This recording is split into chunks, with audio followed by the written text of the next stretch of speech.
Good morning to all of you. I am Vibhu Swain, General Secretary of Indian Association of Energy Management Professionals.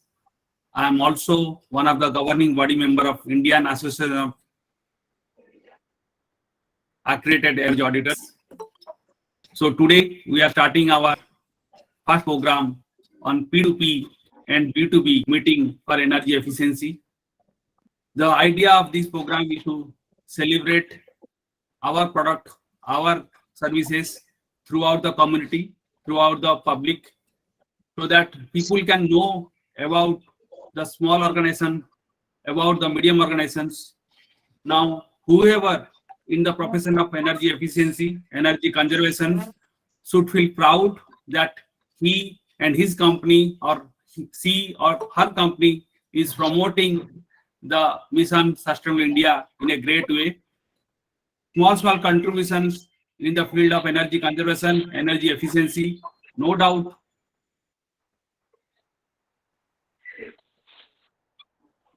is helping the industries to reduce its operating cost, but helping the society in a very larger way, helping the nation in a very larger way by way of greenhouse gas emission reductions, by reduction of global warming, and it is one of the major agenda sustainable energy to promote, to take India into mission sustainable path. So on behalf of IMP, on behalf of Indian Association of Accredited Energy Auditors, I welcome you all the panelists, Sri Tiger Akhtar ji, Dr. Samsar Ali, Sri Aman Agrawal, Dr. V. Ramanathan, Sri Sires Aflel. I welcome you. You have spent your valuable time and hope we'll have a great session from all of you to know about the product, to know about your services, how other members can collaborate with people who are running their business, who are running their profession, so they can spread their knowledge about their product services in the other part of the countries. And also, I expect, and I am quite thankful, the audience, almost 40 people have joined, in spite of it being a Sunday holiday. It tells that, it shows that the commitment of each individual who has some contribution and who are very keen to take India into a sustainable path. Without any further delay, we'll start with Sri Tiger Akhtar ji. Then after that, we can have a session from Dr. Samsar Ali Saab. Then Aman ji will speak about his product, how he's helping India by a clean cooktop, and how his startup is helping India. Then after that, we'll have a session from Dr. Ramanathan Saab, then Siresi. Now, let us start the technical sessions without any further delay. I expect that each presenter will may speak about 10 minutes max, and we will let us close these sessions by 12:30. And every participant who have any questions can write down their question and answers in the chat box, and we will like to take all the questions at one go, maybe after 12 o'clock. And you can address your question to any of the panelists or any of the speakers. And also I expect that other participant who has the subject knowledge, they can also answer their questions in the chat box. So without any further delay, let me start the technical sessions. I welcome Sri Tiger Akhtar ji, who is the founder of and who is a founder of startup, and now he will speak about his product, about his companies. And Tiger Akhtar sir, good morning, and over to you, sir. Good morning and namaste. Very nice to meet all of you virtually over here today. My name is Tiger Akhtar. I am the founder of a company called Toro Watt. Our company works on sustainable cooling solutions. I am not the first generation in it. I'm the second generation in it. A lot of you might know my father, even personally. His name was Sudarshan Dhaliwal. He was basically the pioneer of a technology known as indirect evaporative cooling. And I think many of you also know him as the first president of ISRE Deccan chapter, um, and the person who got air curtains to this country back in the early 80s. So let me just share my screen so I can share with you what I have to offer all the IAMP members and the accredited energy auditors as well.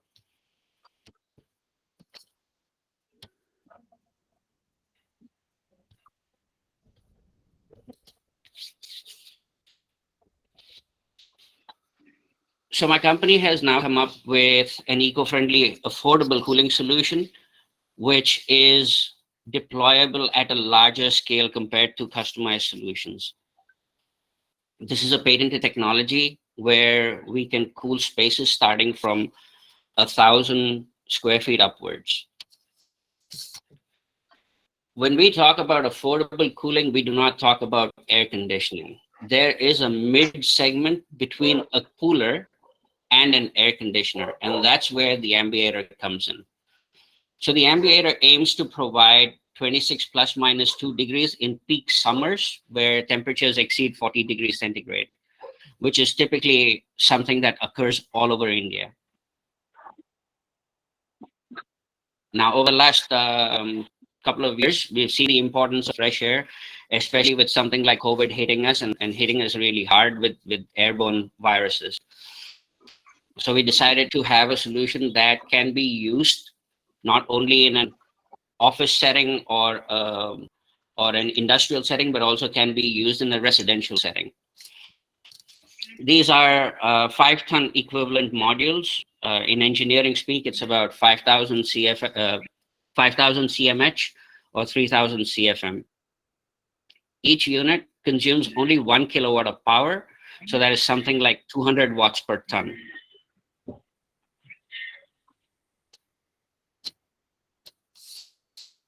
This is basically how the unit looks. It's a vertical standing unit. It's a very small footprint, so it's about less than 1 square meter in footprint.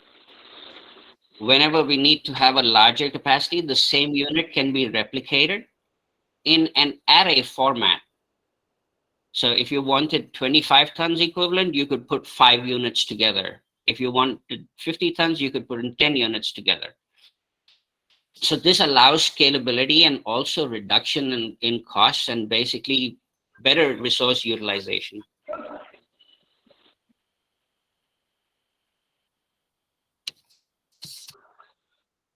As you know, we are all working towards that 1.5 to 2 degree C world. And unlike the Western countries, the ones who suffer the most will be us in tropical countries. So we need to look at alternative solutions which are for our people. We can't rely on technology that was developed in America or in Japan to address our needs over here. We need to have indigenous solutions which help us take our agenda forward. And many of you in the field already know that we cannot continue with business as usual. We have to make a change. So how expensive are our solutions? CapEx cost-wise, we are about 30% lesser than an air conditioning solution. When it comes to payback, we're about typically one summer season where you're running about 1,200 to 1,300 hours, you get your money back. Installation and ducting is required because these are packaged ductable units. So that typically works out to about 40 to 50% of the cost of the unit. There is a lot of information that we have put on our website to move ourselves from an offline model to an online business model. So I would encourage everyone to visit our website, www.ambiator.com. Now, what I'd like to talk about is the kind of partnership that I am looking for from members of IAMP, energy auditors, professionals in sustainability, people who are looking at improving the way our planet is in comparison to what it would otherwise be. And this is why I encourage your members to join in with us as co-promoters of sustainability, where we open up what we call as an affiliate network. And the affiliate network is because we cannot be everywhere, but you are everywhere. And to leverage that opportunity, we can actually reach a larger percentage of population and provide these sustainable solutions to them. Financially speaking, as an affiliate, for every unit that is sold, your customer gets 10,000 rupees discount, and you get a 20,000 rupee commission that gets sent out to you. Our typical span of time to ship out a unit is 45 days from the date of the order. We're trying to work it out so we can even get a better lead time. All our deliveries are free of cost to about 500 cities in India. And that is something that we want to absorb because we don't want our customers to have that kind of a burden of worrying about additional transport charges. The Ambiator, for those who do not know, works on a technology called dew point regenerative cooling. So this is unlike an evaporative cooler where you only wet the air to get a lower temperature. In our case, what you do is you do dry cooling, and then you add humidity to the air for what is required for the space and for human comfort. These solutions typically consume about 1/5 the water compared to an evaporative cooling or an air washer. Now, multiple applications open up in this segment, whether it's commercial, institutional, or industrial. The largest one that we are looking at right now is for cooling the cooling towers at NTPC. So that is one of the largest segments where we can reduce the water use by providing a lower approach temperature for providing better cooling. On our website, also you'll find the FAQ section, which practically is a compiled knowledge base that is available to both customers as well as affiliates to understand how the system works, where it can be used, how it can be placed, what are the conditions that it will perform in, what kind of installation requirements are there. All this information has been put in this repository. How to join as an affiliate? We're going live on the 1st of August, and you'll find a link to register as an affiliate on our website at the lower bottom end of the screen. We need a little bit of information from you to become an affiliate, and please be prepared with this kind of information so you can fill it into our form and share it with us. A little bit about our history. We've worked with very large custom solutions. Many of you know the India Cooling Action Plan. This technology is one that is in there as a not-in-time technology. I now have a young team of some of the best people from the best universities in the country, and they are helping me pioneer this technology and take it forward to reach the maximum number of people across India. So let's cool India together and do it sustainably. I thank you. My contact details are below, and I'm here to listen to all your questions at the end of the session. Thank you so much, sir. My 10 minutes are done.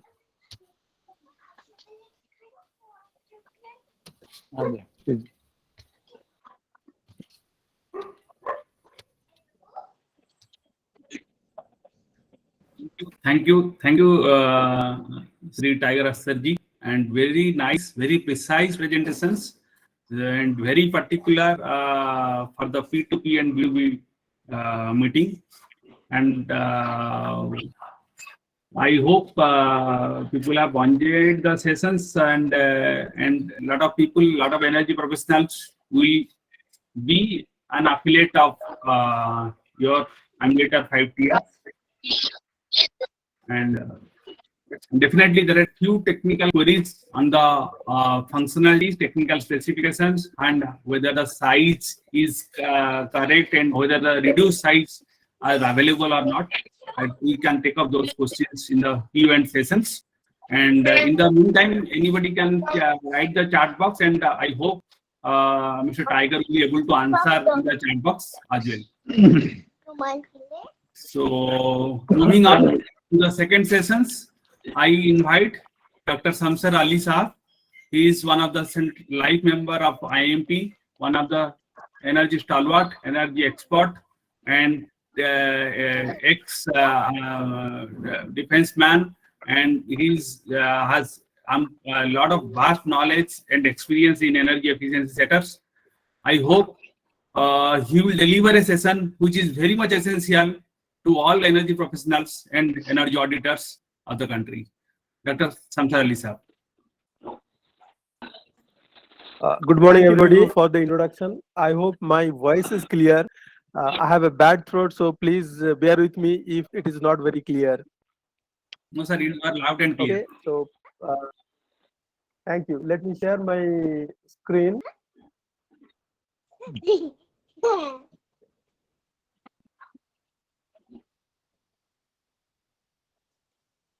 Is my screen visible?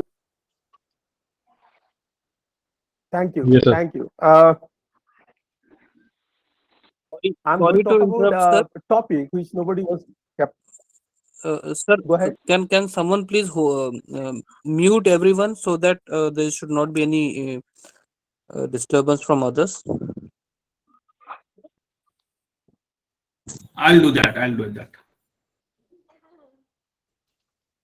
I request everybody to mute himself. Thank you. Can I start, Vivu? Yes, sir, you can start. Thank you. Thank you. I'm going to talk about something which nobody wants to talk. And in this 10 minutes, I'm going to give two messages. One, the learning should be continual and not continuous, contrary to the people's belief. And second, I'm going to be little partial towards my generation people, those who are in their 60s and 70s and who are successful in keeping themselves professionally relevant. To start with the second point, I would like to justify why I think the people, those who are in their 60s and 70s, who are professionally relevant, why they are the best people to teach, and I would go rather one step ahead, groom the young professionals, because they themselves have upgraded, updated themselves not only technologically but socially and culturally through a learning process called continual learning process throughout their life with 3 steps: learn, unlearn, and relearn. These are the generation, these are the people, those who are the testimony to the sea changes mankind have ever witnessed, be it technological changes, be it cultural changes, be it social changes. Just to give you a few examples, let me show you technologically, these are the people who have communicated, started their life with the communication with this kind of mobile phone, and they have today come to this kind of smartphone usage loaded with lots of apps and doing the multitasking at the same time. To continue with that, these are the people, those who learned practiced in their early stage of the life for communicating with emergency messages with a process called telegram, which has taken a new shape today with this form of telegram, where you can instantly communicate with many people from all over the world instantly and share news and information. These are the people, those who started with pen and paper, did everything meticulously with their own handwriting, and they have migrated to latest sophisticated computers with all sorts of softwares available at their disposal to do a report by click of a button what they used to do the back days by one day process. This makes them seasoned professionals who have learned through their own ability to upgrade themselves, to keep themselves abreast with the latest in technology. And not only technology, these are the people who started with a vertical hierarchical organizational structure where the information flown from top to bottom. And me coming from a defense background, I can understand it better where line and command makes a lot of difference. This is the kind of work style where people started their career for living. They clinged on to one organization where they started their life. They did so because of so many reasons. I'm not going into that, but then that has shifted today to a more agile mode of working. Earlier it was more like waterfall. Today it is more like agile. The interaction is no more from top to bottom. It is crisscrossed. It is haphazard. It is no more one man work. It is a teamwork, and that is the cultural organizational shift they have come across, and that makes them the best person because they are wise enough to not only teach, as I said, but groom the young professionals. Now, since I'll stop at that why this generation is good to be a teacher, a groomer who can train people properly. Now, since we are energy conservation professionals, and coming to my first topic, should the learning be continual? As I said, it should be continual. Then let me see what has happened to the energy perspective. Till 1973, everything was hunky-dory. The power generating companies were generating, they were carrying the power to the consumer end, and consumer people were consuming happily without any difficulties. And then came 1972-73 when the first world energy crisis was experienced. And at that time, the solution was found to be demand side management. Demand side management was heavily dependent on technological advancement. All the countries in the world, they invested heavily with various plans to boost up the technological capability. But the problem was it was cat and mouse race. Every time they were trying to bridge the gap, it was again spilling out. Every time they did it again, so that gap was never sustainable. And that is when 2007, 2008, people realized that this demand side management is not sustainable because the human element is missing. And today, when we are talking about mission sustainability, human race plays a major role, and they can play their role effectively if only they are trained to do so. And that is the reason today we have progress from that to this, where we are talking about mini grid, microgrid, sustainable, the solar, air and geothermal and whatnot. Not only that, the analogy also has taken a paradigm shift. We are talking today in terms of energy conservation, energy efficiency, energy, renewable energy, and so on, so forth. And what has happened? That has changed the action plan. And this is where I'll be talking specifically for the energy audit, because we all are energy conservation professionals.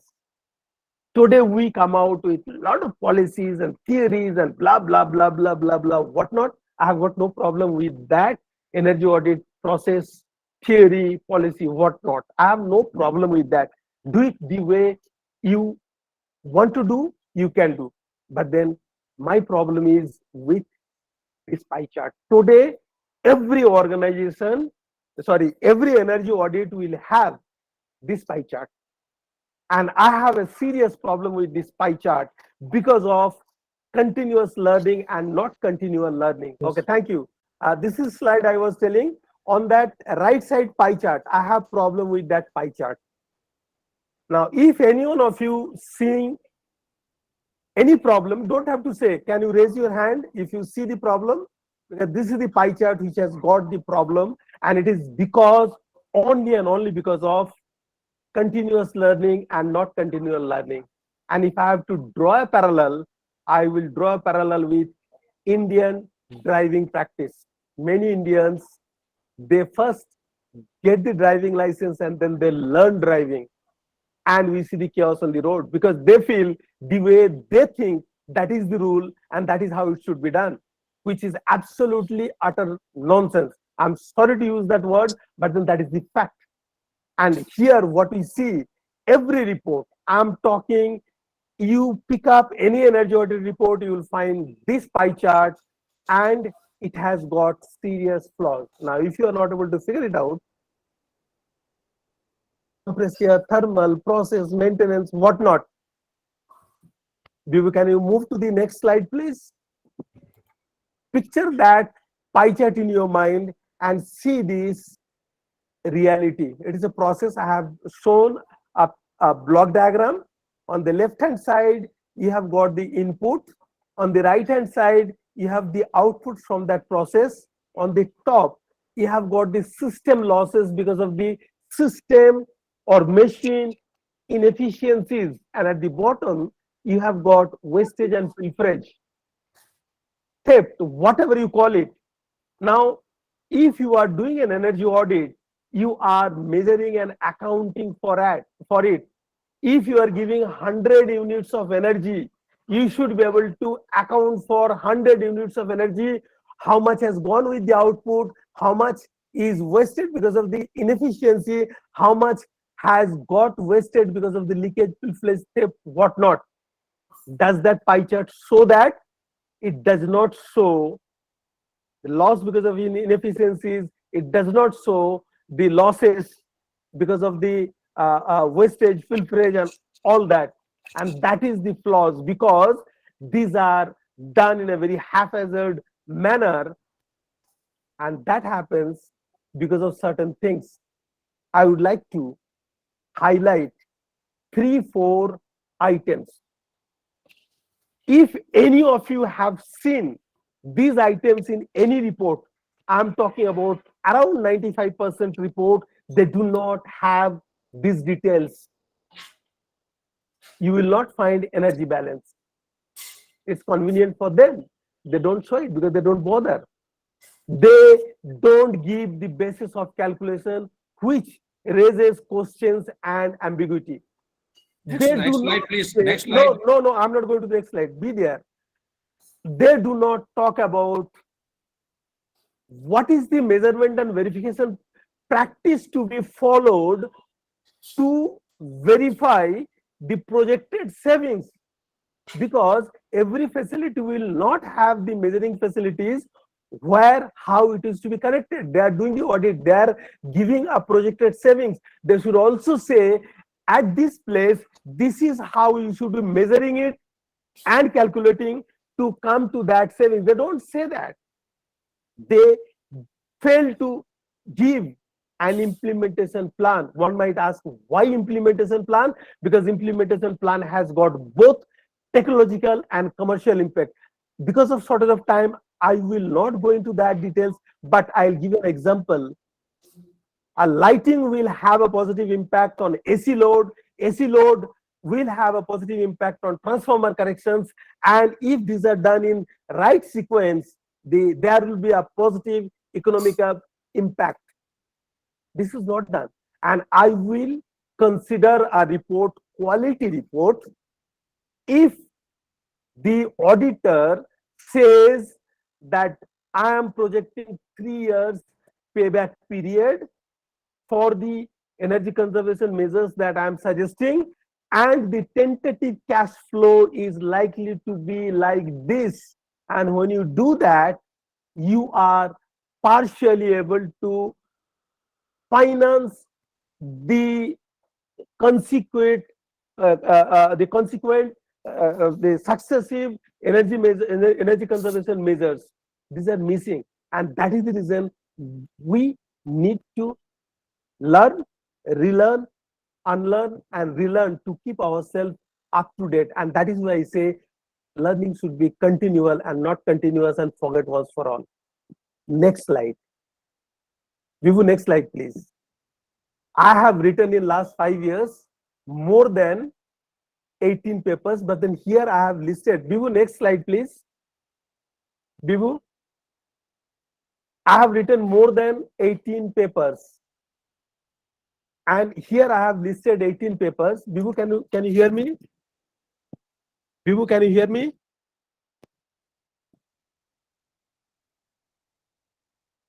Vivu, can you hear me? Can you go to the next slide, please?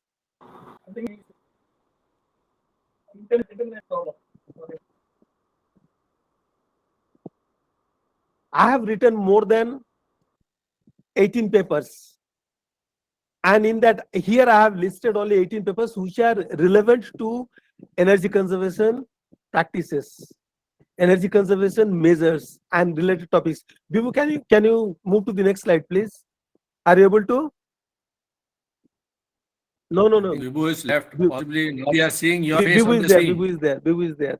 Sir, actually, there is some technical glitch in my end, so I lost some connections. Just a minute.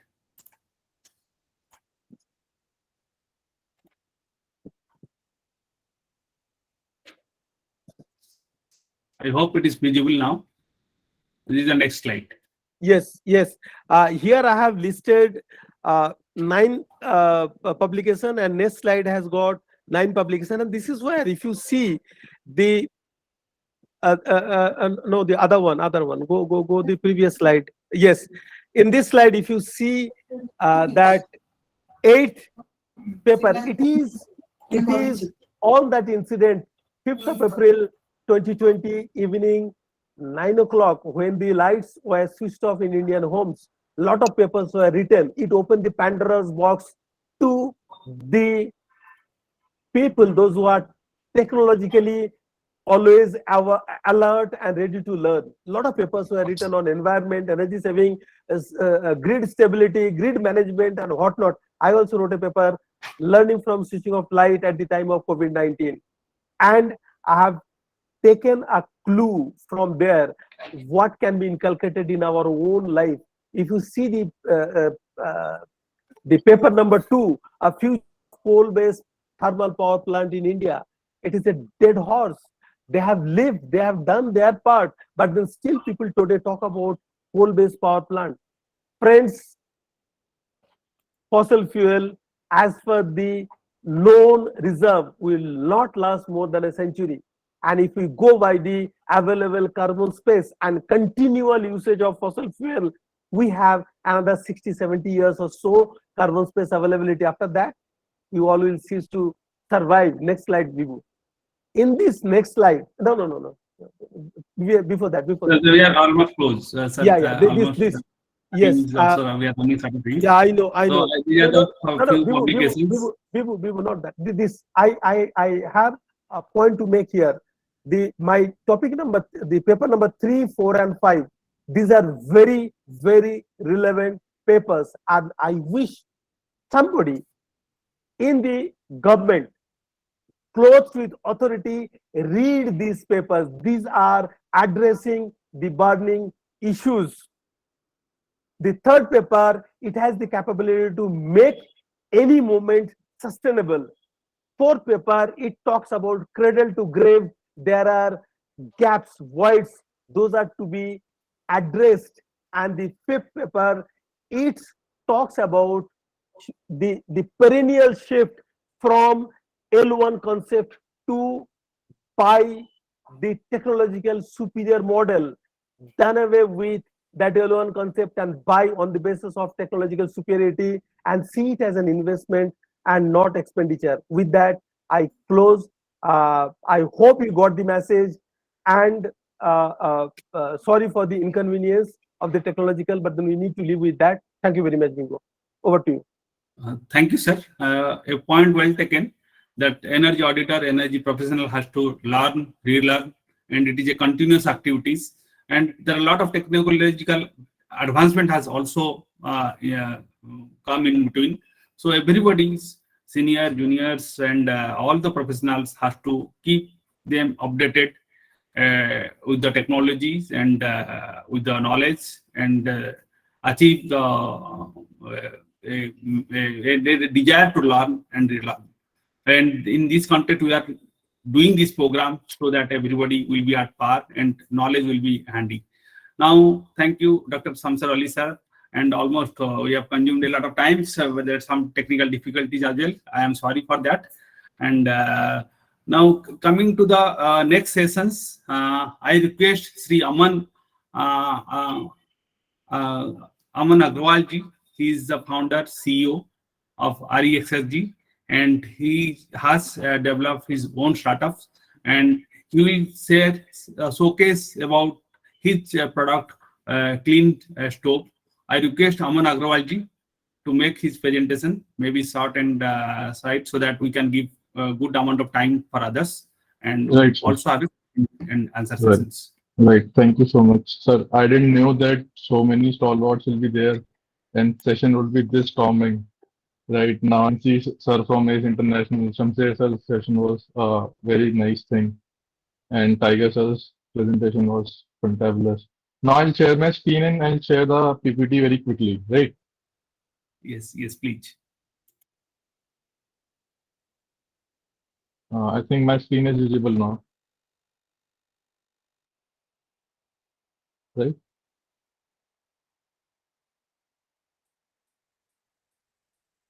So, my company, Yes, visible. it's a startup. We got registered in November 2021, and company name is XRG India Private Limited. We are primarily working in domain of biomass-based combustion systems. So, out of all, we are working in all three sectors, which is starting from residential cook stores to commercial cook stores and coming to industrial grade heating systems. So basic principle philosophy of our company is people, planet, profit and performance. So profit is something we are working to reinvest in the company and making it available for better R&D from product point of view and from technology point of view. What exactly we do? We design systems, biomass-based combustion systems. We try to optimize it, and we do test them in our facility, and we provide the mass-scale manufacturing of those systems. Also, we do customization part as well. Like there are 2, 3 projects which we are working on. So all those projects are customized projects. It is not something that we are having ready stock in our shelves and we are providing it to the consumer. Like I mentioned, we are working on 3 domains. One is domestic cook stove range, other is commercial cook stove range. Commercial cook stove range we talk about, then we say uh, replacement from LPG, or if you travel to rest of India, like leaving Delhi aside, we find lot of restaurants, hotels using conventional cooking systems, or they use open burning system as well, and they do inefficient cooking. And from industrial heating and boiling solutions, we are developing heating solutions for rubber industry, maybe we are also working on poultry farm, where we are working on space heating for the poultry farm. So these are the kind of ranges that we are working on, different market segments. Then this is a parallel project that we have been working from past 6 months. It's a communication module for our product, for each and every product range, where we provide a dashboard to the consumer. So this thing we have not installed yet. It is ready with us. If a consumer asks for it, we can provide it. So this is one of the product that we have. It's a domestic range small cook stove, maybe for a family of 4 to 6 people, or a small, very small hamlet kind of thing, where small scale cooking is done for commercial purposes by rural people. So best part of this is it's a very low electricity consuming device. Maybe the power consumption for this device specifically is less than 20 watts, and input can be coconut shell or waste wood or wood twigs, any biomass, solid biomass that is available in the local region. Energy output that is equivalent to 4,500 kilocalories per hour. So per hour consumption of wood, if I talk of waste wood, it consumes around 1.5 kg of wood in an hour when operated on full power. Similarly, we have this commercial cook stove. This is the image of the product which is shown is of 3.5 kg per hour. So in an hour, it is consuming 3.5 kg. So this picture specifically is from a commercial installation that we have done recently. It's for a biryani center, like the restaurant is making biryani. So we have a video of it. I'll show you. The consumption is 3.5 kg, so energy output equivalent is around 12.25 kilowatt or 10,500 kilocalories per hour. Again, the fuel input is fuel flexibility is there for the system. We can use pellet, we can use waste wood, coconut shell, coffee shell, agricultural waste, anything we can use in this. Why we are trying to promote is very low capital cost as compared to what is present in the market. From fuel flexibility point of view, system is clean as far as smoke is concerned, and it has been tested by IIT Delhi. Thermal efficiency is more than 36%. So in our case, we have optimized the system efficiency is around 39%. Multi-fuel option is there. Client need not to depend on us for the fuel supply. They can use their own locally available cheaper fuel alternative. Operational cost is low and very low carbon emissions from the system. This is some of the commercial and industrial projects that we have worked on. This is Pani Puri making system. The center system is it's a deep frying system for our namkeen and a snack unit. This one project that we are working on, a very small scale aluminum melting system that we have developed, and it's working very fine. Like we have a video for this. We can show you that video for this system. Market outreach, we are working on dealership mode. We have made 2 dealers in Kerala. We are working direct with clients also and on consultation basis also. So if I have a permission, this video is of biryani center. Earlier the cook was not interested. He said कि ऐसे जलाने से हमारे को power नहीं मिलेगी, बिरयानी नहीं बनेगा. But when he used the system and he was able to cook 40 kgs of rice biryani in like less than 30 minutes, 25 minutes to be precise.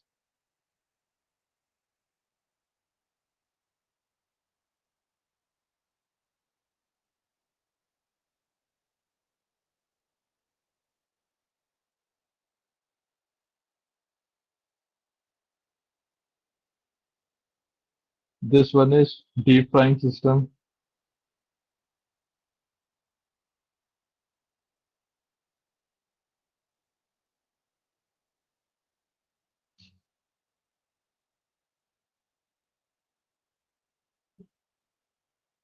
And this is aluminum melting system. It's a very small system, like ingot capacity is around 5 kgs of aluminum in this.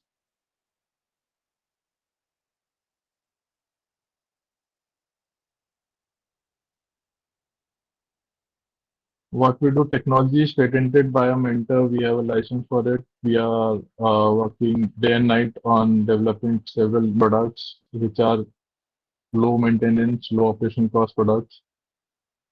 And market linkage is there when we are working on smaller projects also. Our team, me and Sachin, we studied together in Terry University for MTech course, and we are being mentored by Professor Mukunda. I think most of us from IIC Bangalore who have been from IIC Bangalore, they know Professor Mukunda. Our strategic partnerships, we have been working for these clients on different projects. Recently, we got recognized by WRI as a land accelerator participant for 2022 cohort. I think questions we can take later on. I think. Okay. Thank you, Amanji. Was it too Yes, fast it is or- very nice, short and to the point presentations, and I am very much thankful the way you presented, particularly a product, clean cooking systems. Definitely, there is a need. There is a need. If you see to any rural area, any educational institutions, the way we cook, definitely your product and will address those issues. And clean cooking, clean stoves are very much essential, whether it is a small pani puri or whether it is a small MSME who are running a coppola furnace or a aluminum furnace. Correct. And I'm quite thankful that Professor S. Mukunda had mentored you well. I am from IIC Bangalore, and Professor Tripathi is also from IIC Bangalore. And it is good to see that Indian technology are coming up, and there is huge demand. And I hope with this networking, P2B and B2B, this product will reach to the each corner of the country. And you join the movement of Mission Sustainable India's, and where clean energy and sustainable educations are one of the important goals, where we think that is a lot of promotion can happen in between. And in the meantime, friends, let me tell you that our honorable president, Indian Sri Prabhat Saraswati, is also here. He is from Indian Association of Accredited Energy Auditors, and our general secretary from Indian Association of Accredited Energy Auditor, Sri Yogesh Gupta is also here, and they are seeing, they are witnessing of the products, and some there are Sri Saab is also here. So without any further delay, I welcome them on behalf of all of us. And next, let us move to the next subject. And for the first time, we have an international speakers, and from S International, he is from Singapore. He is Dr. B. Ramanathan, and he is a business leader, coach, professional trainer, and we have good hope from him, and hope he will share his knowledge, expertise to all of us. Sir, please. Good morning, all. Thank you, Biguji, for making me as one of the speaker. I would like to thank the Saraswati Educational Trust and other organizers who are joint hand for this wonderful theme of the day. Actually, it is very much required for each and everyone. Further, I don't want to delay because of time constraint.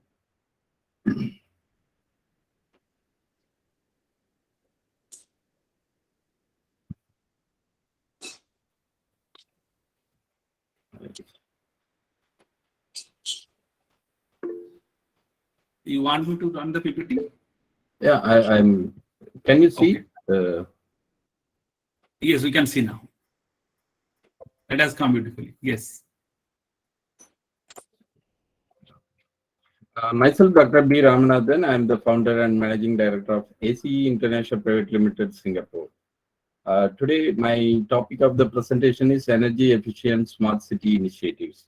As I am sitting now in the smart nation environment for the last 2 decades, I could able to see the verticals, how do they able to transform to construct this Singapore as a smart nation. So part and part, we are also involving as a business management consultant for various kind of activities to support for the local companies.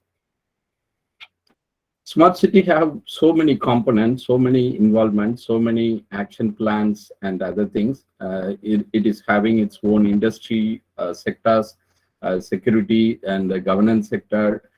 They are having all these logistics and supply chain, resident places, healthcare supports, social activities through the social engagements, and transportations for the public as well as other elements, and energy productions and energy conservations, energy utility, all these things.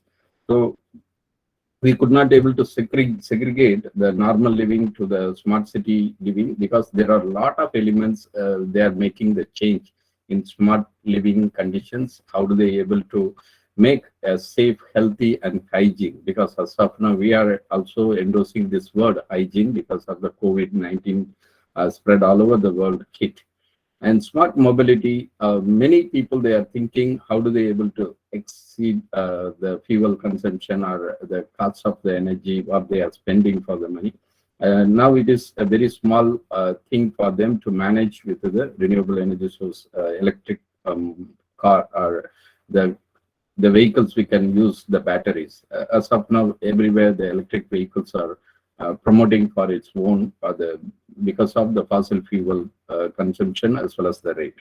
And smart people who are living in and experiencing, not only for their better living lifestyle, also for educating and grooming their skill sets to improve the talents. Smart government, there are many activities they are thinking how to go for the paperless kind of activity through the digital solutions and digital management. Smart environment, now climate school, that is one of the sustainable development goals stressed by United Nations. We have to save the Mother Earth. And smart economy, Singapore is a fintech country, so they are using all sorts of elements how to make it a perfect fintech country. We can think about how do they able to build, because without assets or without the formation of city components, they cannot able to make anything intelligence or smart level. So we must need to think how do they able to use the energy networks which are very supporting and sustainable for the domestic purpose, industrial purpose, or futuristic development purpose. As previous speakers they rightly pointed out, just I am here to express my concern as a service provider for the nation. In various plans, we can engage different kind of experts, auditors, professionals, and the plans to develop for getting the licensing, implementation, and procuring the sources and resources, even the materials as well. We must need to think now Industry 4.0 revolution, clearly endorsing the components which are involved for various kind of things. One of the thing is IoT, Internet of Things, green IoT for eco-friendly atmospheres. That is very, very important for developing the sustainable smart cities. It is world competitive kind of aspects. How do they able to develop the future directions and the challenges turned into opportunities? We have to think about that. As I already mentioned, it is collective response from different sectors in the city development portfolio. This is the energy pyramid. You are all expert and you are all already known about that. But very common people, they may not think about that. How do they able to use the efficiency, energy efficiency? That is the must need as of now. Singapore also, they are using renewable energy source, and then this food waste, especially the oil which are used in the food restaurants, they are collecting and they are changing into biodiesel. They are allowing for certain kind of places like in-house vehicles as well as the engines, diesel engines, the biodiesels they are using. But it is very limited time they are using for this kind of upscaling level. But we can think about that. How do we able to reuse the oils which are consumed, cooked in the restaurants and other industrial purpose? That is one of the element I just want to point out. And solar power, Singapore is ideally creating a lot of aspects for their rooftop solar power energy, and they are planning to create 30% the solar energy sources to support for Singapore elements. As of now, they are using thermal energy force for the materials, the waste materials to incinerate and generate the energy. That is the main source of energy support for Singapore. And Singapore is wonderful for creating the 24/7 power supply. And many people, they already know about that. And gas consumption, that is also very powerful. Many vehicles and housing hold people, they are using the gas for their things. How do they improve? We must need to have our SOP, the standard operating procedures or energy saving practices, which are very, very important. I don't want to go very deep. Maybe if I will be inviting for some more talks for elaborately, I can able to explain step by step how do they formulate these practices to reduce the energy consumption or something. And we can able to endorse this energy efficiency life cycle. So life cycle is very important for people who can able to live the better life. Here, the energy efficiency life cycle also one of the powerful theme. We have to measure and verify, rightly pointed out by Dr. Ali in his talk. Plan and prioritize, because the planning commissions or planning measurements prioritize the kind of way which one will be getting connected into the social side or government compliance regulatory side. Then it would be a kind of positive things. And especially this is the case study. Somehow the LED bulbs to be transformed from the traditional high power consumption bulbs. That is also one of the elements. Now everywhere it is implemented. Implementing and managing, monitoring, supervising, reporting, reviewing, reanalyzing, and generate the new concept. It is all available in the life cycle. So we must need to endorse this. And this pie chart already he pointed out. We have to go because the money spending for each and every component for our day-to-day activities, either this is some kind of case study. They are mentioning as a family home can reduce the $2,200 for their energy consumption, especially for heating, cooling, water heating, appliances, lighting sources, electronics devices, and other materials. So these are all the way we have to educate the people. That is the main thing. Each and every home, they have to think and use the way how to make the energy efficiency for the day-to-day activities. Another one thing is the World Green Building Council. They are focusing on the sustainable development goals to implement and adapt. That is the way we can able to think about it. Many people, they don't think how to make the governing bodies to plan and execute particular aspects, practices, or implementing their control measures or regulatory activities. These are all the goal sets we can adopt. I can't able to go very deep because of the time constraint. But here, especially the 3, 7, 8, 9, 11, 12, 13, 15, and 17. These are all the very important points they covered under the World Green Building Council. They are regulating and positively recommending for those people who wanted to adopt the green building kind of aspects.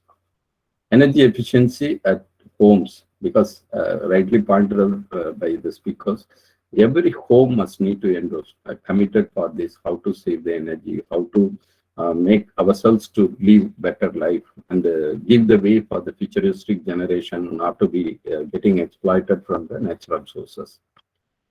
Energy Efficiency Fund, Singapore, the National Environment Agency, they are also supporting this kind of energy efficiency fund. If their company or any kind of group of people, they are spending and they are implementing all these green energy practices or energy efficient practices by the way of adopting the technologies, tools, materials, and the policies. They are encouraging them by the way of subsidy, some kind of fund support, grant support, and also they are rewarding them for their activities to catch over by the other people to follow.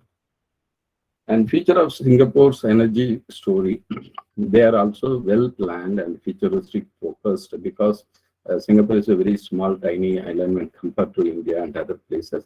But they are also very efficient to look for the futuristic purpose because whatever they are creating here, they are also the investors to implementing in other smart city development areas, not only in Asia, also in other part of the world. That is the way they are thinking. And Skylab in Singapore is a simulated model to reach the energy efficient building technologies. They are monitoring and they are analyzing all these kind of factors which are supporting for the facility management, how it would be an energy efficiency place. And Singapore Nanyang Technological University, they have this energy research institute. They are doing lot of research activities because of the conditions. They are raising more concepts as well as patented products. That is the way they are transforming the energy. The research will be getting applicable to the society. And Singapore also built the world's largest, biggest floating solar farms. Because surrounded with Singapore is very shallow water. That places no tide at all. So they are planning to develop these solar energy farms. That is the ultimate plan, and they vouch for this. They are constructing this world's biggest solar floating farms. When come to our company, AC International Private Limited, we are committed to support for business excellence to get the company who wanted to transform its various kind of activities, practices, as well as licenses. And we are supporting our outsourcing expertise, people who can able to look into that, how to transform their business to the excellent status. We are also supporting consultation, auditing, licensing, and the regulatory guidelines to formulate for any kind of activities, education, training, coaching, mentoring, research, product development, as well as innovation support, who wanted to get some kind of funding, especially the prototype, or getting some product who wanted to leave for the social applications. We can able to support for the digital transformational solutions as we are transforming into the digital world. Everywhere the online offline things are getting hybrid, and as rightly pointed out, we are having the war between machine resources and human resources. When we are winning with both together, that is the world we wanted to live. So that's the idea for us. The business management services in all levels. Funding, especially many people, they are struggling to get the government grants, banking, finance, non-banking financial institution supports, as well as merging and acquisition for shareholding equity funding fundraise. We are also playing our role for those kind of projects or any kind of schemes they wanted to apply. Career advisory support. As of now, there is the demand for the human resource. Many people, they don't have the right skills or right attitude, how to catch over with the real-time or on-job training or futuristic development for the R&D department. So we can able to touch upon for their requirements and advise them. Products and material sourcing for various kind of projects, as well as components who wanted to source from our company. We also support for capability development opportunities in various levels, global students exchange program, global faculty development program, applied learning program, especially for the STEM education. That is the ultimate thing available for the lower level educational to higher level learning people. Cross-cultural learning, that is very, very important for the teams who are working with different kind of nationalities. That is also very important. They have to admire each one and their culture. On-job training, we are also supporting for various sectors like manufacturing, service sector, management sector, F&B sector, security sector, fintech sector, research and development sectors, and healthcare sectors as well. Internship projects, many students, they are looking for internship opportunities for finishing their curricular patterns. So we are also supporting for their needs to connect to the right industry or right group of people. Thank you for your patience. If you need any additional informations and other things, you can note down my number, or you can contact Dr. Shamsher Ali. He will arrange to connect both of us. Thank you so much. Over to you. Thank you, Dr. Amnathan sir. It is very nice presentations and nice to see the energy pyramid, particularly energy conservation, then energy efficiency and renewable energy. This is the same pyramid we have adopted in 2006 when IMP was floated, and it is one of our clear feature in our logo also. And it is good to know how Singapore, Skylabs, and others are doing. Definitely for energy conservation, for all the sustainable products, for Mission Sustainable India, we need technology, we need expertise, fund definitely will be required. And in different stakeholder, MSI team is also working on partnership. Definitely we'll talk in IMP, IEA and MSI and how to take this partnership forward. And we look forward to sign some kind of MOU with you also in future. And let me go with back to the organizing team, and definitely will. And I hope this will be really insightful, and hope everybody has enjoyed the session. Now coming to the next sessions, we'll have something on starting from clean stove, clean cooking stove to energy efficiency, then energy cooling, and now let us come to some amount of renewable energy, that is solar, which is a new, not new, it is very old and very fast growing subject. And everybody now, every household is looking for solarization of its house, and every industry will be solarized. Now, but there are also a lot of smaller people, smaller MSMEs are also required to solarize. So it requires a lot of environment, lot of participation, lot of partnership.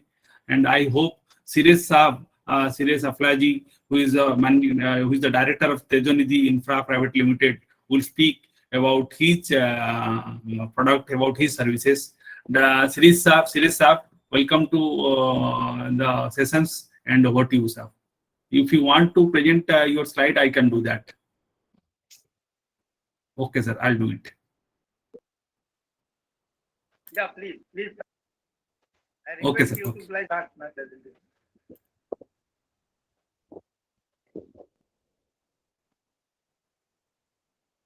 Thank you so much. I'm thankful to Mr. Dr. Pramod Deshpande, who has referred me here, and thankful to Vibhu sir and his organization. I came to know about this very recently, and I am very thankful for them. To connect with some August gathering and knowledgeable person gathering of them. Sir, I hope the screen is visible. Yes. Okay. We are based in Pune, and we are working all over Maharashtra. Basically, we are electrical contracting field for last 30 years. Our Indian Council, you can catch next.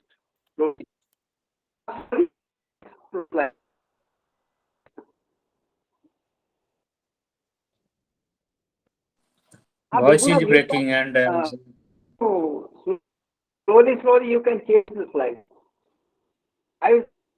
Okay, sir, I'll do that. I'll do that. So we have started as an electrical contracting firm, and last 30 years we are into working into transmission lines. Then I contact of Indian Green Belt, and then I understood the importance of energy. Am I audible? Sir, your voice is breaking a little bit. Otherwise, it's fine. You can continue, sir. There is maybe some technical issues will be there. Last 6 years, I came into contact with Indian Green Building Council and under for energy conservation under the plan. We first. Can you hear?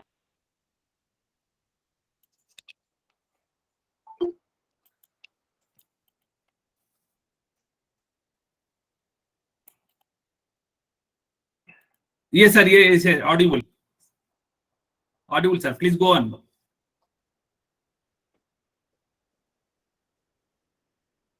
Sometimes the voice is breaking, but sir, please go on.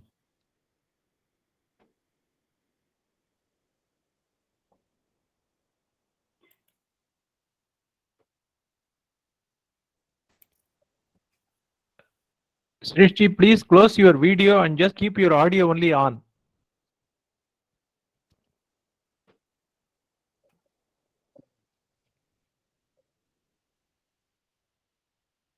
Suresh, perhaps we're not able to hear you. I think the screen is visible to all of you. And Suresh, if you can No, close voice your is video coming. and come back.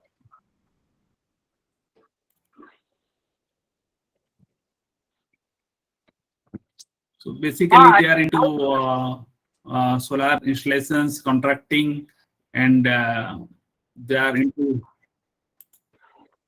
Yes, sir. Now its voice has come. You can continue, sir. Now can you hear? Yes, sir. You can hear you. You can hear you. There is some voice is breaking, but you can continue, sir. Please. Okay. Thank you. So, okay. Thanks. So we started our journey with electrical contracting, and now we are doing rooftop solar installations for industries and commercial and educational institutions. And we have connected with a good connection with the MSc, DCL, TCL, DISCOMs in Maharashtra, and we are now Sir, video of कर लीजिए नहीं. ground mounted working with the large Sir, you're not audible. around 10 to 100 That's, megawatt. We are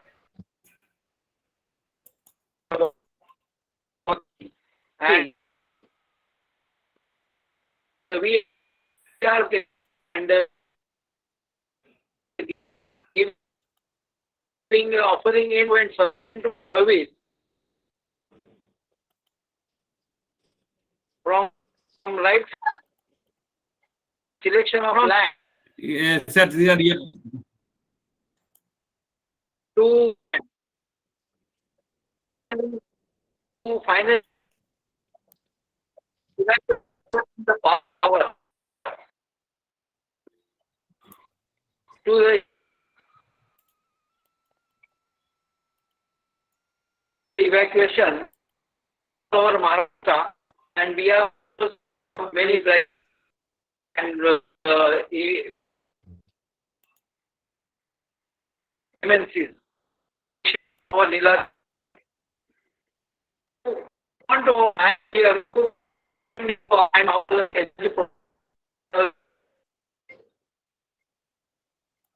so we can and give the solar Nothing is audible actually. I think it is. so yeah.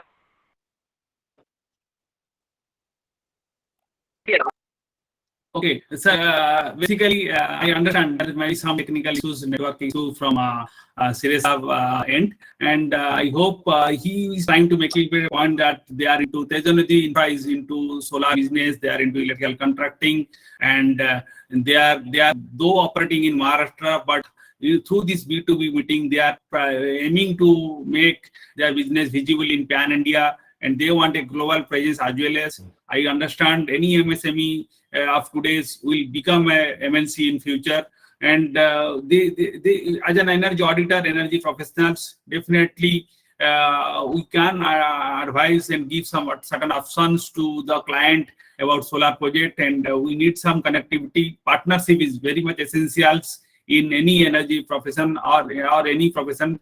So, and they will be able to share some kind of success fees of 1 to 3% because on the closure of the project, and they are also looking for to retainer basis to associate the consultant and to liaison with DISCOM office. Yes, net metering yesterday, Dr. Modi, Mr. Narendra Modi, our honorable Prime Minister has already announced the rooftop policy. The rooftop policy and net metering will come in a big way. So wherever we have some certain knowledge, certain expertise, we should have some scope for mutual business and partnership so that it will be union for all. And I think you can contact Sirius Saab, and these are the contact details and mail number. And let us have more choices in solar. Solar, I know it is coming up in a very big way, but I think it will be good to know about the solar business and how the things are moving up. I hope, sir, Sirius Saab, I have addressed what exactly you want to communicate. So, Thank you, Sirisa. And there are certain technical issues, but it is very nice to hear from you. And I thank that the partnership model which you showcase. I hope that others will also like to contact you and get and take your business to other area of the country, Thank and you, it will Vibhu be sir. mutually win-win something to everyone. Yes, yes, yes. Now, so this is almost the close of the technical sessions. Yeah. Before we close, I'd like to just share what in Mission Social Media we do and what are the partnership model we are looking for. It will be very short presentations. After that, Thank you. I request Sri Prabhas Saraswati, since he has joined here, and if you'd like to have a closing comments. It will be great to hear from Prabhas Saraswati, our Honorable President of Indian Association of Accredited Energy Auditors. So let me share my sessions, and after that I'll request Prabhas to have a closing sessions as well.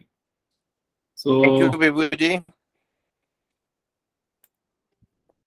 yes, sir. Thank you Good for session. I think we should continue on regular basis, and the and the all energy efficient products should be promoted at this.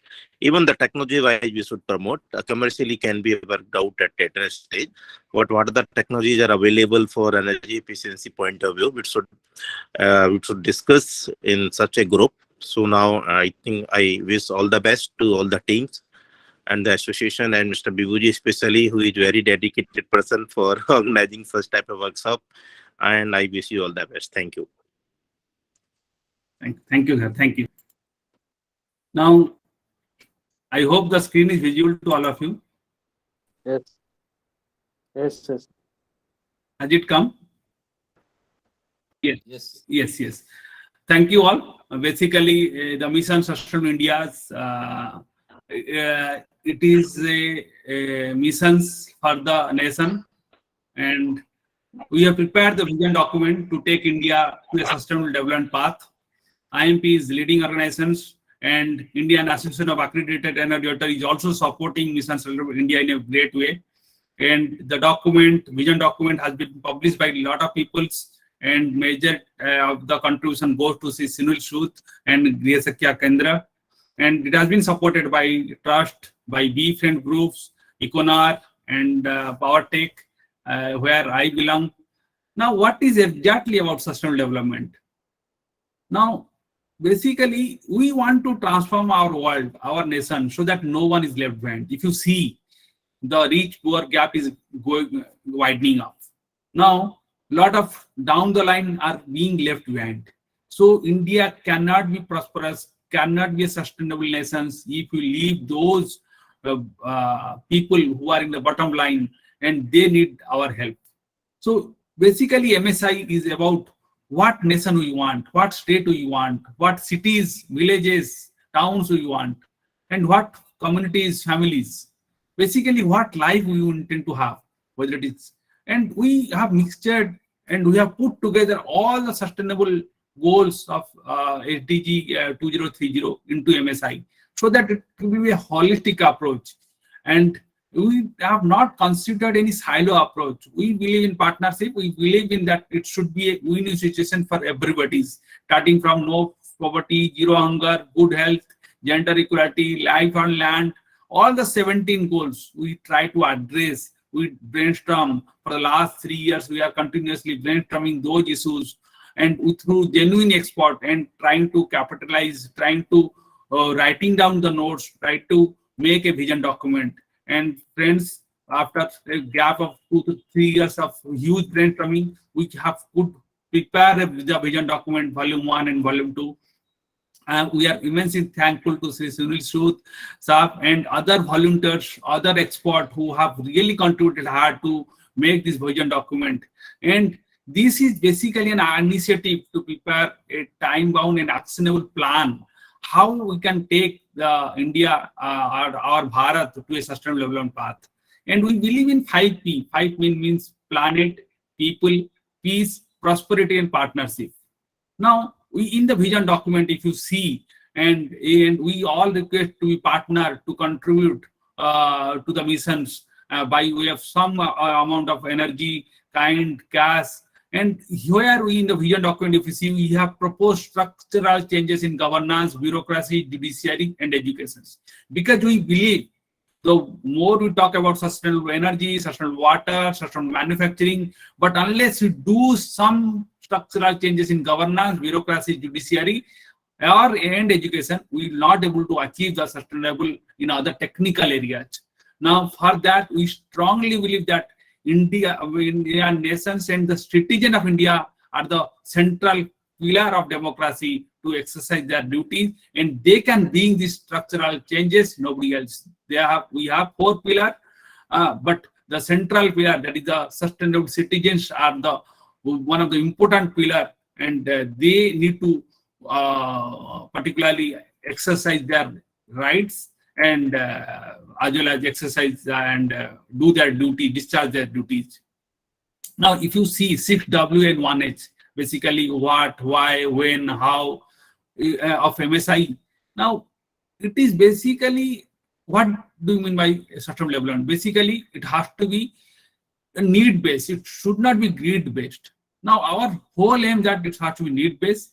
Now, why you require MSI? It is required? Yes, definitely, because the resources are finite. We don't have enough resources. We have seen a lot of neighboring countries, how they are suffering. Now, we understand India should not land to those kind of problems what presently the neighboring countries are having the problems. So we intend that that MSI is required because we have a finite resources. Now, whom basically those who are suffering or likely to suffer, affected by the unsustainable, by the climate change, they need it. The richer people, they may not need MSI, but the villagers, rural, poor people, and the most suffering, they need MSI. Now, whether this can take place at simultaneously, yes. When India has showcased that lockdown can be achieved through a partnership model, through collectively at one go, from one instruction from the PMO, definitely MSI can also begin at one place and simultaneously in all the places. Now, what are the subjects who are involved? Now, it is a very flexible structure. You can also be owner of MSI, and anybody individual who are genuinely conscience, who is a conscience keeper, can own MSI. It is not. Your slides are not moving. Slides are not moving, sir. Okay. Okay. Okay. We are still on the first slide. Oh, sorry. Okay, some problem. So basically, I discuss on this. I hope now it is visible. Can you see the slides are moving now?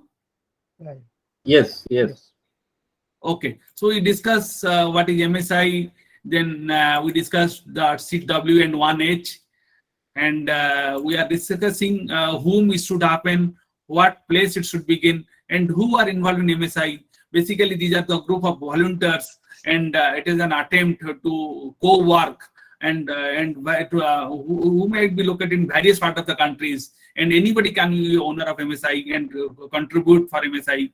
And we basically need certain expert professionals in food, water, air, energy, waste management, habitat, livelihood, any subject you can consider which can be contributed in MSI, they are welcome. And these effort, collective effort, is basically Mission Sustainable India, and nobody is real owner of the Mission Sustainable India. Everybody, every conscience keeper, every genuine experts are owner of MSI. Now, coming to the strategy, that if it is a public demand will be there for Mission Sustainable India, definitely all these genuine export has to come forward, make it a public demand. Then we think that MSI will be successful. And first thing, we have to have sustainable citizen, and because citizens are central pillar, and then only we have to make some structural changes in bureaucracy, governance, judicial systems, education, so that other area of technical sustainable energy, sustainable water can come forward. Now, coming to sustainable energy, on which today we are discussing, and this has been discussed in details: energy conservation, energy efficiency, and renewable energy. Now we have to give priority on energy conservation. Definitely renewable energy will is the last, but the time has come. You have to focus on all the three of the pyramid.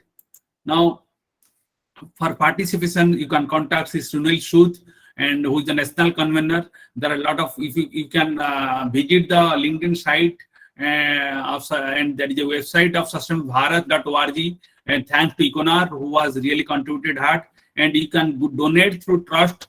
All the funds are being collected through trust, and there is a donation, and I request everybody to give certain time, energy, and make this Vision Sustainable India is a great success. And I hope 15th August onwards will take this MMSI forward. And almost PMO has liked the concept. We are circulating the books to Niti Aayog and all the government bureaucrats and the people, MPs, member of Legislative Assembly. So kindly be involved in it and take and be a prouder owner of MSI, and consciously kindly keep contributing for MSIs. With this, I close my sessions here, and coming to the closing sessions, I request almost 41 are there. Few chat box questions are there. It has been answered. And if you have any queries, particularly for any panelist, kindly have a queries, raise your hands, or you can write down in your chat box. And I am quite thankful to all of you because of your time and presence. You can raise your hands, and if any queries, we can definitely take it up. Ashok Saab has written a query that should we take plant level centralized energy efficiency views or decentralized subsystem based efficiency improvement views. So anybody would like to answer this? Whether plant level centralized energy efficiency or decentralized subsystem based efficiency improvement views. Dr. Ramanathan ji, or you want to address it, or Dr. Samsar Ali, you want to address it? Tripathi Saab has raised a queries whether you should take a plant level centralized energy efficiency view or it has to be decentralized. Ali Saab, आप लेना चाहेंगे answer? Let me address it very briefly. If we need to account for every bit of energy in any facility, whether it is manufacturing, commercial, or any facility, we should be able to measure it correctly and appropriately at the respective places. And this takes me to the IPMBP protocol. I see it as the biggest drawback in India as far as the energy conservation initiative is concerned. The problem is we talk about energy conservation, and energy conservation has got one simple rule as far as the international initiative is concerned. And the rule of the game is pay as you save, and the principle of operation should be performance contracting. Now, performance contracting goes for a dock because MNV protocol is all jugaad and nothing more. Until and unless we come out of that mindset, that jugaadu mindset, everything is, it is like 22 players playing football without the referee. Who survives on the ground end of the 90 minutes play? Who has got the might and power? Because everybody will claim their play is the fair play.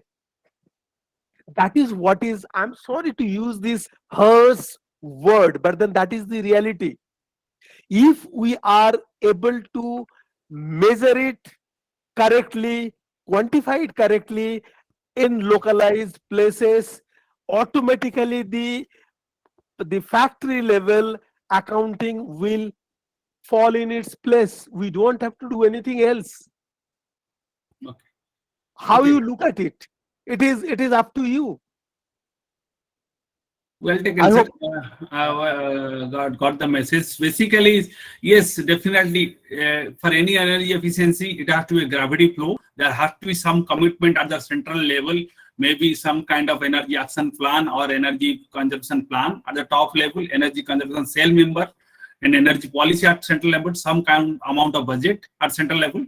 But definitely, it is a decentralized system. Everybody has to work forward on that plan, on that philosophies. Then I think the plant level efficiency can be easily achieved. Now come to the second thought process, which is elaborating that Tiger Astaras has deliberated that as a service model with the way of getting technology provider to give the real data and will be held accountable. This will eliminate CapEx and L1 problems. Yes, service SaaS is one of the key model, as Dr. Ali has also just now suggested that. And we need to do with L1 concept. And when you talk about energy conservation, yes, government is coming forward. It is a very nice suggestions, and government is coming with technical as well as commercial. Both comparison are now being made, and around 70% mark is being given to technical capabilities, 30% definitely to commercial capabilities. I hope government will contribute and will continue that activities. Definitely, all the technology, good technology provider, service provider, professional will be benefited by that. And finally, and Ashok Saab, again another query that what system is best suited for community cooking for midday meal with multiple burners? I think Amanji, Odisha, we are pioneer in midday meal schemes. I hope other countries also following the same model. So if you have any model suited for community cooking, definitely would like to promote in Odisha. Amanji, if you are there, can you answer it? Yes, sir. We are having a community-based cooking model. So, like the one I showed in PPT, that 3.51 system is there that is used for bulk cooking, and there are double burner system as well, which are there with us that we can provide us. That we can provide for the specific application of community cooking or midday meal schemes. And I'm pretty sure that once we start using these systems, we'll get to know the actual amount of savings that we are able to do, not only in terms of money, but in terms of operational health of the people who are cooking food in the kitchens and the nearby communities. So definitely we can take up this. Maybe initially as a project we can take this up, and then we can see how do we scale up to the mass level. Thank you, Amanyu. Definitely, we'll talk and we'll see that the product reaches to the government level as well. Sunil Susab, the national convener of MSI, has congratulated IE office bearers and members for supporting MSIs. And Neil Megan Saab is also there. Moisar Prasad Saab is also there from MSI organizing team. Thank you, sir. And definitely we'll make a lot of partnership. And what is the per capita electricity consumption in Singapore? What is the rate of increase of load demand? Are you finding decline it due to energy efficiency measures? Dr. Ramanathanji, it is a question from Professor Tripathi. Sir, can you answer it? What is the per capita electricity consumption if you really know the number statistics now, right now? And then what is the increase in load demand? Whether energy efficiency, the demand is going down, whether some demand side management has been achieved through energy efficiency. Yes. But actually, I don't have the data to illustrate, but I can check and revert back to him if he connected to me through WhatsApp or something. The same time, Singapore is allowing the any components, equipments, and other things as per the compliance regulatory applications they have to follow. Even for any electrical goods or electronic items, everything, the Singapore regulatory body is cross-checking. They cannot able to simply trade it into Singapore. They have the council to monitor and endorse with the necessary things. And now they are making this kind of cultural learning transformation for the people who can able to understand the energy efficiency practices are very important. How do they able to save the energy? How do they able to minimize their expenditures to spend for that? That is the cultural values. They are engaging with community activities, social activities, and educating them, as well as they are making them to understand any carbon emission is going to destroy the climate change in all over the world. Singapore is ultimately providing all these kind of certification for those companies who are regularly practicing and making the efficiency to save. That is the main focus. And they are supporting, already I showed in my slide, they are giving the fund as well as rewarding those who are making the transformation to adopt green energy solution, green building, or energy efficient kind of activities. They are making them to compete for those kind of rewards or awards and funding supports from the government. This is the cultural changes and transformation required for each and every country to practice. That is the way, particularly Singapore adopting all these kind of tendencies because they want to apply in other smart city development wherever they are going to invest the money.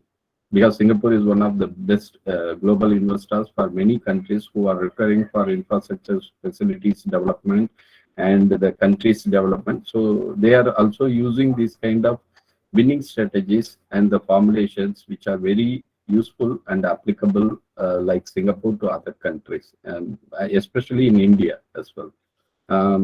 Here the main source is the thermal plant, but they are thinking to alternate for the solar energy source until next few years of period. 30% they want to produce from the solar energy. That is the greatest idea. Many countries can able to follow that, and they can able to collaborate with Singapore companies or any other parties who are providing the grants or funds for establishing all these kind of climate oriented supporting energy productions. And moreover, earlier Dr. Ali also mentioned there are policy making people who are endorsing their in-views and inputs how to make the change. It's all from that. So MSI is taking the role in India is greatly appreciated. I would like to keep in touch with them. How do we able to engage our activities to educate and engage the people for exploring into these kind of new policies? How do they able to adapt and apply? Thank you so much. Thank you, Dr. Ramanathanji, and great to hear that. And yes, definitely we'll be very keen to have some kind of understanding with you. Amanji has already, the B2B business has really opened a new opening for both Amanji and Dr. Ramanathanji. They are exchanging. I hope being a new startup, a lot of Singapore fund will come into India, and we hope that cooking system will be available throughout the each corner of pan India basis.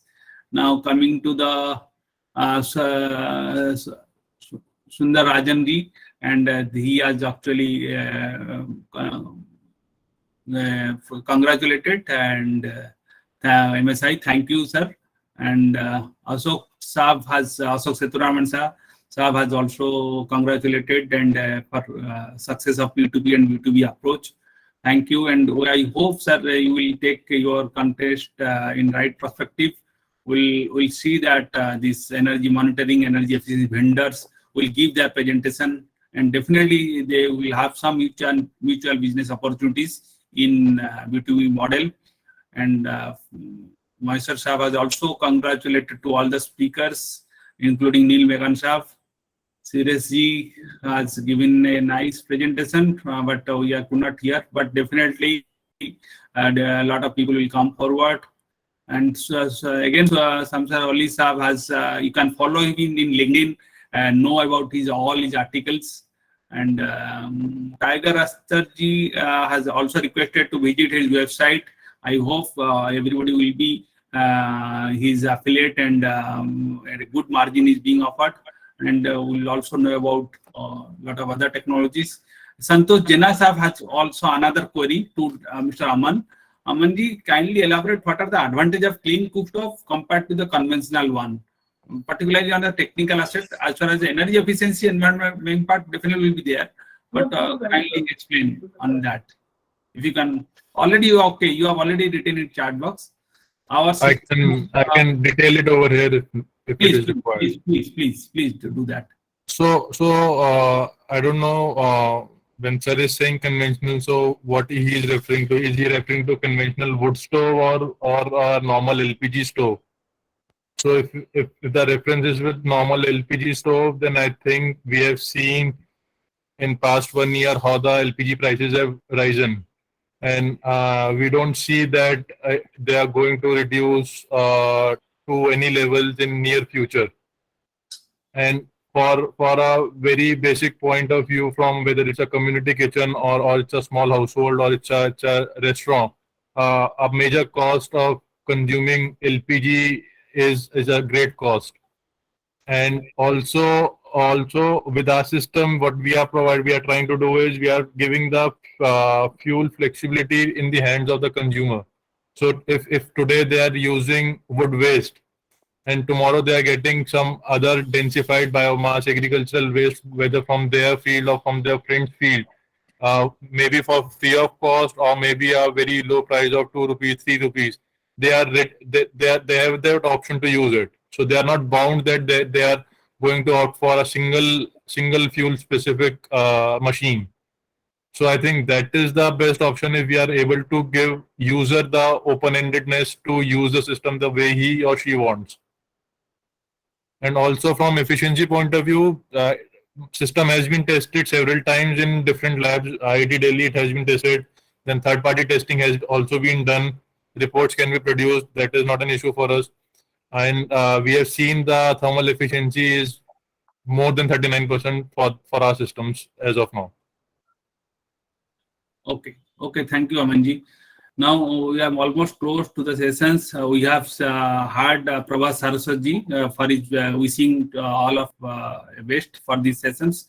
Now I request Vegesji, the General Secretary of Indian Association of Accredited Energy Auditor, if he is available, can speak few words. Then I request Sunil Shusaf, National Convener MSI, to speak his closing remark. Then after that we can close the session. Vegesji, if you are there, kindly your viewpoint or your any special message to the panelist or audience. Okay. Prabhat Sahab, you want to say some few more words, Prabhat Sahab? Yes, Vivek, yeah. Yeah. Please, sir, please. I think I have very much liked the concept of the sustainable citizenship which you have mentioned in the MSI. So I would like to add that whether we can add some score like ESG personal score. I think everybody is aware now. The company is doing this sustainable reporting through the ESG reporting. So can we make some framework so that every citizenship also can make their own ESG personal score. So I would like to add such rating for individual also, like every company is rating for ESG. So can we make some framework for individual also, like to make a sustainable to be a sustainable citizen. So I will propose to have such type of provision so that we can rate ourselves also like a sustainable citizen through a ESG personal score. So this is my message. Yeah, thank you. Thank you, sir. Thank you. I like that the national convener, Sri Sunil Shusaf, is all here, and he will put some remarks and also answer your queries. Sunil Shusaf, please, your closing remark. Sir, you are not. You are kindly unmute yourself, sir. Sir, kindly unmute yourself. Sorry. Yes, sir. Audible. Sir, welcome, sir. Namaste. Yeah, namaste. Thank you, everyone. And I'm really happy that MSI, as Mr. Bihu has rightly said, it is now supposed to be public document, public demand, and there is no single owner. So, and it is actually our combined now collective responsibility. So it is heading towards that. And I'm happy with the suggestions by Mr. Prabhat. And in fact, we have already started a 30 days sort of everyday questions and activities. And finally, we will be coming out with a, as he suggested, a sort of evaluation sort of thing where the citizens can themselves evaluate themselves. Where do they stand? To what extent they are sustainable?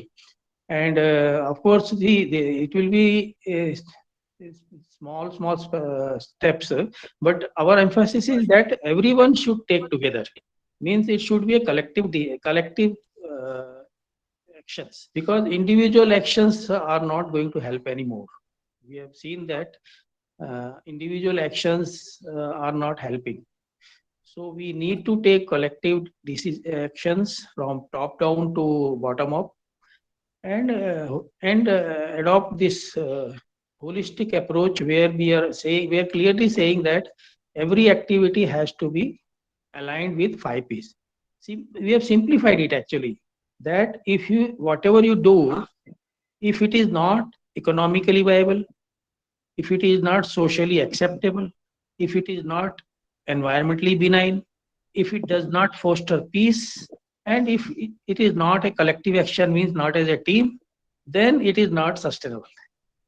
So if all the 5 Ps are there, then only it is sustainable. So if we ask as a sustainable citizen, what I am doing, is it adding to economic prosperity? Is it adding to environmental pro-environmental activity, or is it also socially good? And it is not causing any conflicts or disturbance. And I am working together as a team. Then that simplified approach will actually help in promoting sustainable citizenship.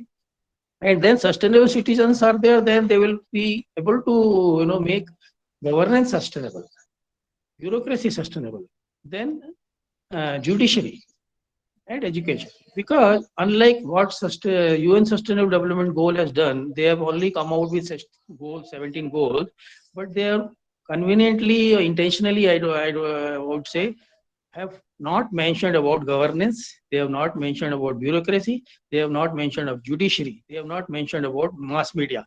On the one hand, we say that there are 4 pillars, but they have been all not given any responsibility. And the real central pillar of governance, that is central pillar of democracy, that is citizenship, that also was not properly covered. So in our Mission Sustainable India, in fact, we have done the missing link what UN was talking about, but without these 5 pillars, those 17 goals also will not be able to meet. That is our intention, and that is where we have to make a collective combined efforts, and not say that it is a one person's name. Slowly we want to see that we become faceless. No one should say it is Sunil Sood, the national convener, or so and so. Sooner the names are forgotten, better it will be for the mission. But since as long as we are supposed to answer what is we are supposed to educate, our names are appearing. But as soon as it becomes a mass public movement where the names won't matter, then soon it should be taken over as a public movement, and then the real mission should be the main rather than who is behind it. So that is what is our intention, and we have no other intention to to serve our any personal matters. It is all about taking India to a sustainable development path, starting from 15th August 2022. That has been our starting since 3 years, which we wanted to do it. Somehow we have pulled up so much. Now it is up to the all others to build it forward. Thank you very much. Thank you, Vibhuji. Thank you, sir. Thank you. A very nice thought. Definitely, everybody will contribute and take this mission forward.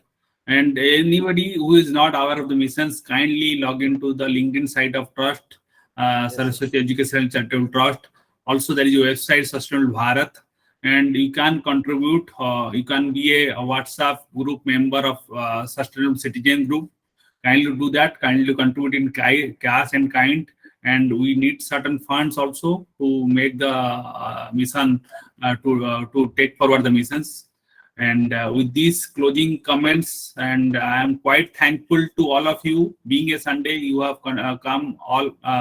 Everybody has come, joined, and enjoyed the sessions. I personally thank all the panelists, Dr. Ramanathan Saab, Dr. Ali Saab, Sires ji, Sri Aman Agrawal ji, and Dr. Sri Tiger Astarji, and for making a wonderful presentations. And definitely, this will be win-win, and some business will come forward. And we'll keep on doing the similar program in future, maybe fortnightly once, and you can come up with different products. And I expect that all professional business to join hands to take this P2B and B2B meeting longer and more meaningful, and take MSI forward. With this, I thank you all.